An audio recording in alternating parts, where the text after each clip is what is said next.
एक सुनार इंतकाल कर गया, जिसकी वजह से उसकी फैमिली में शदीद पैसों की तंगी आ पड़ी।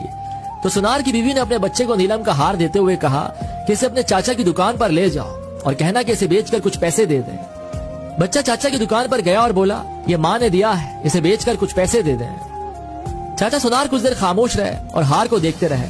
फिर बोले, बेटा अपनी माँ से कहना कि अभी मार्केट में मंदी है, कुछ टाइम बाद इसे मेरे पास भेजना। जब मार्केट अच्छी हो जाएगी तो उसके अच्छे पैसे भी मिल जाएंगे।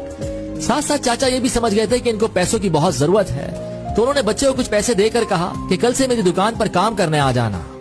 बच्चा अगले दिन से काम पर आ गया और चाचा की दुकान पर हीरे जवाहरात की परख का काम सीखने लगा।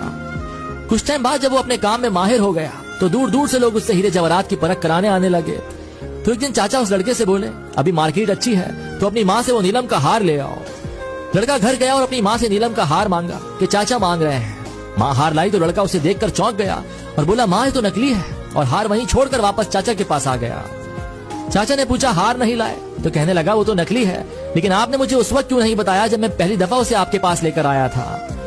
तो चाचा बोले, अगर मैं उस वक्त तुम्हें ये बात बता देता कि वो हार नकली है तो तुम और तुम्हारी माँ को लगता कि आज हम पर बुरा वक्त आ गया है। तो सगा चाचा भी हार को नकली बताकर हमसे मुनाफा कमाना चाहता है, लेकिन आज तुम इस लायक हो गए हो कि तुमने फौरन उसे परख लिया कि वो हार नकली है। अक्सर हम गलत फहमियों का शिकार होकर अपने ही करीबी रिश्तों से दूरी बना लेते हैं या उन्हें खो बैठते हैं।